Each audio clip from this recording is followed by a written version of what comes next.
চীনের মহাপ্রাচীর সম্পর্কে আমরা কম বেশি সবাই জানি, কিন্তু আপনার হয়তো জানা নেই এটি মানুষের তৈরি এমন একটি কাঠামো যা কিনা মহাকাশ থেকেও দৃশ্যমান বলে দাবি করা হয়।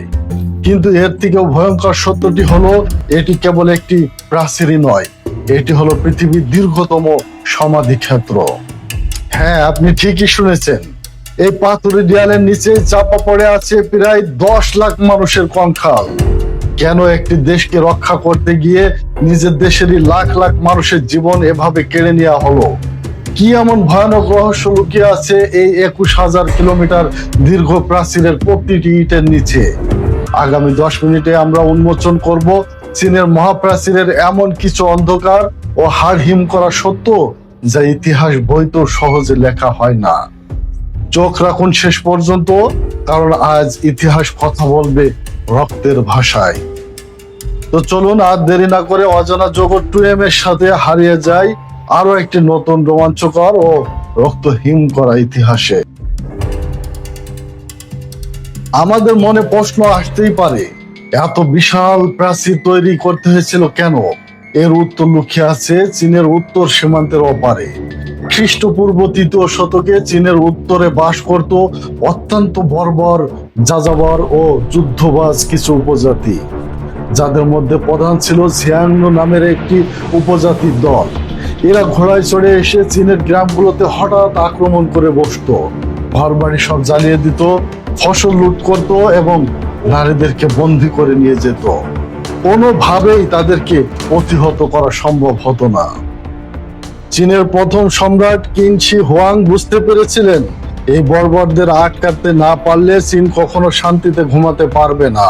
তিনি বিচ্ছিন্নভাবে থাকা ছোট ছোট প্রাচীরগুলোকে একসঙ্গে জুড়ে দিয়ে এক বিশাল অভেদ্য দেওয়াল তৈরির নির্দেশ দেন। উদ্দেশ্য একটাই, এই বর্বর যাযাবরদের ঘোড়া যেন কোনোভাবেই চীনের মাটিতে পা রাখতে না পারে। কিন্তু তিনি কি জানতেন এই প্রতিরক্ষাই চীনের সাধারণ মানুষের জন্য একসময় নরক ডেকে আনবে? চীনের এই বিশাল মহাপ্রাচীর কিন্তু 1-2 বছরে তৈরি হয়ে যায়নি, বরং এটি তৈরি করতে সময় লেগেছিল প্রায় 2000-এরও বেশি। খ্রিস্টপূর্ব 221 অব্দে সম্রাট কিং শি হুয়াং এর মূল কাজ শুরু করলেও তিনি এই কাজের সামান্য অংশ তৈরি করে যেতে পারেন। পরবর্তীকালে শত শত বছর ধরে হান, সুই এবং সবশেষে মিং রাজবংশের আমলে এই প্রাচীরের কাজ শেষ হয়েছিল। আজ আমরা যে পাকা পাথরের প্রাচীর দেখি তার সিংহভাগই মিং রাজবংশের তৈরি। ভাবুন তো একবার, বংশের পর বংশ, শতাব্দীর পর শতাব্দী ধরে চীনের কোটি কোটি মানুষ কেবল এই দেয়ালের পিছনে নিজেদের জীবনকে শেষ করে দিয়েছে। কয়েক প্রজন্ম ধরে মানুষের একমাত্র পরিচয় ছিল তারা শুধু প্রাচীর তৈরির দাস। এবার আসা যাক এই প্রাচীরের সবচেয়ে ভয়ঙ্কর এবং অন্ধকার অধ্যায়। ইতিহাসবিদরা চীনের মহাপ্রাচীরকে বলেন দ্য লংগেস্ট কমেট্রি অফ আর্থ, বা পৃথিবীর দীর্ঘতম কবরস্থান। প্রাচীর নির্মাণের জন্য সম্রাট কিং শি হুয়াং দেশের প্রায় প্রতিটি ঘর থেকে পুরুষদেরকে জোর করে ধরে আনেন। কৃষক, শিক্ষক, এমনকি অপরাধীদেরকেও এই কাজে বাধ্য করা হয়। দুর্গম পাহাড়, প্রচন্ড শীত এবং গ্রীষ্মের তীব্র দাবদাহের মধ্যে তাদেরকে চাবুক মেরে খাটানো হতো। পর্যাপ্ত খাবার বা চিকিৎসার কোনো ব্যবস্থা ছিল না। ক্ষুধা, ক্লান্তি আর অত্যাচারে প্রতিদিন হাজার হাজার মানুষ সেখানে মারা যেত। আর সবচেয়ে ভয়ঙ্কর ব্যাপার কি জানেন? যারা মারা যেত তাদেরকে সৎকারের কোনো ব্যবস্থা ছিল না। মৃতদেহগুলোকে অন্য কোথাও নিয়ে যাওয়ার সময় বা শ্রম কোনোটাই নষ্ট করতে চাননি সম্রাট। তাই মৃত শ্রমিকদের লাশ ওই প্রাচীরের দেয়ালের ভিতরেই ইটের মতো করে গেঁথে দেওয়া হতো। আজ আপনি মহাপ্রাচীরের যে অংশে পা রাখুন না কেন, কোনো না কোনো হতভাগ্য শ্রমিকের কঙ্কালের উপরেই আপনার পা পড়বে। এই নিষ্ঠুরতার প্রতীক হিসেবে চীনে একটি অত্যন্ত জনপ্রিয় অথচ হৃদয় বিদারক লোকগাথা বা গল্প আছে, যে গল্পের নাম রাখা হয়েছে মেং জিয়াংনু এর কান্না। মেং এর বিয়ের মাত্র কয়েকদিন পরেই তার স্বামীকে ধরে নিয়ে যাওয়া হয় মহাপ্রাচীর তৈরি করতে।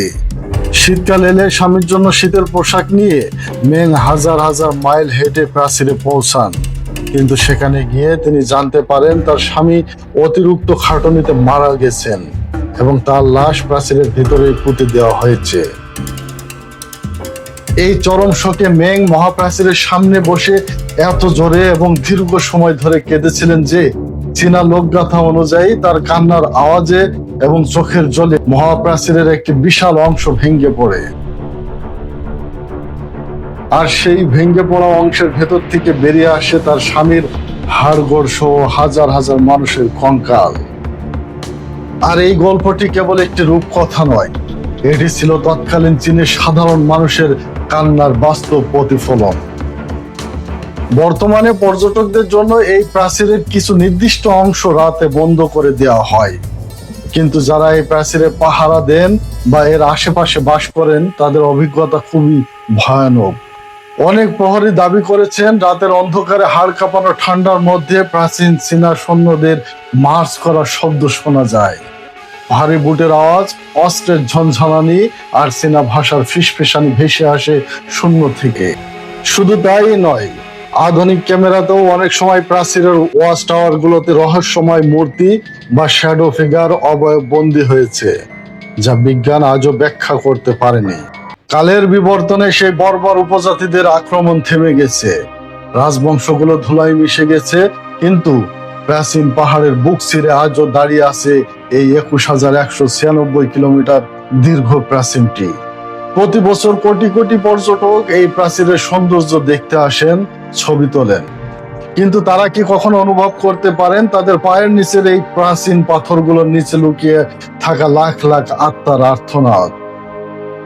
চীনের এই মহাপ্রাচীরটি মানুষের তৈরি এক অবিশ্বাস্য বিস্ময়, নাকি এক নিষ্ঠুর শাসকের অহংকার আর লাখো লাখো মানুষের রক্তের অভিশাপ? তা আজও এক মস্ত বড় রহস্য হয়ে দাঁড়িয়ে আছে। আজকের এই লোমহর্ষক পর্বটি আপনাদের কেমন লাগলো? আপনি কি কখনো এই রক্তের প্রাচীর দেখার সাহস করবেন? কমেন্ট করে আমাদেরকে জানিয়ে দিন। ভিডিওটি ভালো লাগলে লাইক এবং শেয়ার করতে ভুলবেন না। দেখা হবে পরবর্তী ভিডিওতে আরো কোনো নতুন রোমাঞ্চকর রহস্য নিয়ে। সে পর্যন্ত সবাই ভালো থাকুন, সুস্থ থাকুন। ধন্যবাদ।